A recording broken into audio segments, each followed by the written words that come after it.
Hello बंधुসকল কি খবৰ আপোনালোকৰ আশা কৰিছো আপোনালোক ভালে আছে আমিও কুশলে আছো এয়া বহু দিনৰ মূৰত অৰ্থাৎ 7 মাহৰ মূৰত আমাৰ পথালি পাহাৰৰ ঘৰখনলৈ বুলি ওলাইছো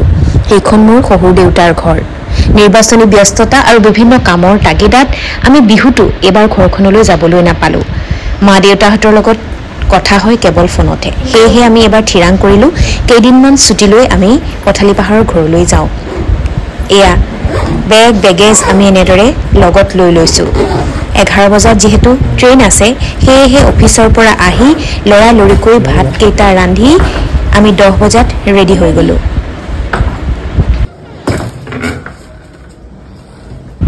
নিশা প্ৰায় 10 বাজি 15 মিনিটত আমি আমাৰ ভঙাগড় ফ্লেটৰ পৰা ওলালো পল্টন বজাৰ ৰেলৱে ষ্টেচন অভিমুখে এইখন বাট যাবলৈ আমি এখন উবেৰ বুক কৰিলো আৰু সময়ত উবেৰ আহিল আৰু উবেৰত উঠি এয়া আমি পল্টন বজাৰ ৰেলৱে ষ্টেচনৰ অভিমুখে যথা সময়ত আমি উপস্থিত হলোগৈ পল্টন বজাৰ ৰেলৱে ষ্টেচনত যেহেতু ট্ৰেইনৰ সময় আছিল নিশা 11 বাজি 15 মিনিট ৰেলৱে ষ্টেচনতে ট্ৰেইনৰ বাবে কিছু সময় অপেক্ষা কৰিলো প্ৰায় 11 বজাত 3 নম্বৰ প্লেটফৰ্মত আহিল দনিগুলু এক্সপ্ৰেছখন আৰু এই ট্ৰেইনখনৰ গন্তব্যস্থান হ'ল অৰুণাচল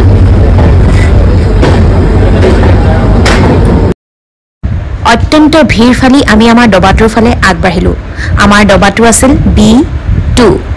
3 টায়াৰ এচি যুক্ত আমাৰ কম্পাৰ্টমেণ্টটো গতিকে ভিৰ ফালি ফালি আমি আমাৰ কম্পাৰ্টমেণ্টটোত এনেকৈ উঠিলোগৈ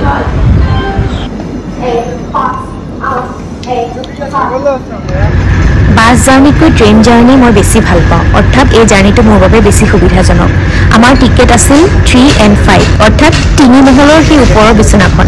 এই বিছনাখনত উঠিবলৈ কিছু কষ্ট কৰিবলগীয়া হয় অলপ এলাহো লাগে কিন্তু বৰ বেছি বেয়া নাপাওঁ এই 3 মহলৰ বিছনাখনত যথা সময়ত আমি দুয়ো এই 3 মহলৰ বিছনাখনত এনেদৰে উঠিলোগৈ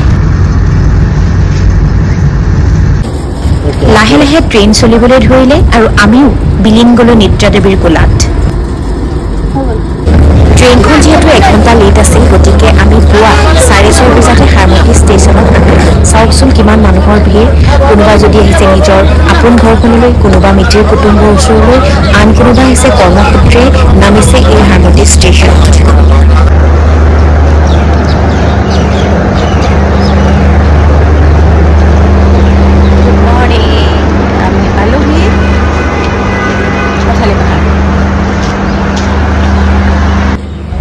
যেতিয়াই গুৱাহাটীৰ পৰা আহি আমি এই হাৰমতি ষ্টেচনত নামো প্ৰত্যেকবাৰে আমাৰ মামায়ে আমাক ষ্টেচনৰ পৰা নিবলৈ এনেদৰে গাড়ী লৈ আহে আৰু এইবাৰো ব্যতিক্ৰম নহল কিন্তু এইবাৰ আমাৰ লগত থাকিল এজন আলহী চাওকচোন কোন আলহী আমাৰ লগত এবাৰ ষ্টেচনলৈ আহিল এয়া ইমান মৰম লগা আমাৰ ঘৰৰ নতুন আলহী চাওক বতাহ লৈছে বোলে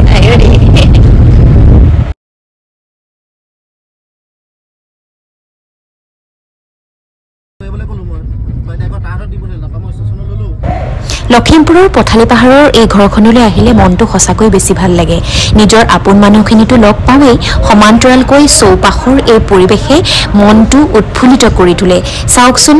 পুৱাৰ সুন্দৰ পৰিৱেশ কেৱল মাথো সেউজীয়া আৰু সেউজীয়া আৰু এই সুন্দৰ পৰিৱেশৰ মাজেৰে আমি আমাৰ আপোন ঘৰখনলৈ বুলি বাট ললো কংক্ৰিটৰ মহানগৰীত বাস কৰি কৰি এই সেউজীয়া আৱৰণৰ পৰিৱেশ দেখিলে মনটো সঁচাকৈ বেছি ভাল লাগে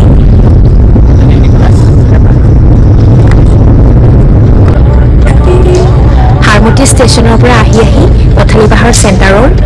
আমাৰ ঘৰখন পালোহি অৱশেষত বাপৰে 7 মাহৰ মূৰত এই ঘৰখনলৈ আহিছো কিমান যে অনুভৱ কিমান যে আশা লৈ আহিছো আৰু পদূলি মুখতে মায়ে আমালৈ এনেদৰে ৰৈ আছে দেউতা ইতিহুটো কামত ব্যস্ত আছে যদিও আমাক দেখি লৰি আহিল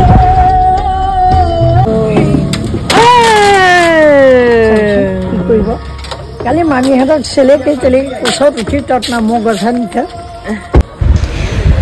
বহু দিনৰ পৰা মা দেউতাহঁতে ঘৰত নাম প্ৰসংগ এভাগ পাতিম বুলি ভাবি আছিলে। আমি আহিলোঁ, ভালেই হ'ল। আমি অহাৰ পাছতেই তেওঁলোকে এই নাম প্ৰসংগ পাতিম বুলি থিৰাং কৰিলে আৰু সেয়েহে তেওঁলোকে বিভিন্ন কামত ব্যস্ত হৈ আছে। মই কিন্তু চিধাই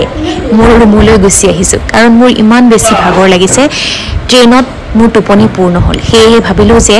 অলপ ফ্ৰেছ হৈ মই ধুনীয়াকৈ এঘুমতি মাৰি লওঁ।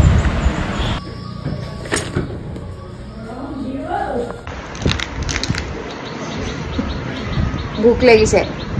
ট্ৰেইনত সাংঘাতিক ভোক লাগিছে, সেয়েহে এই আহিয়ে তো মাৰি দিছোঁ। এতিয়া আমি ফ্ৰেছ হ'ম, অলপ শুম, শুই পেলাই আজি আমাৰ ঘৰত নাম আছে, নাম প্ৰসংগ আছে,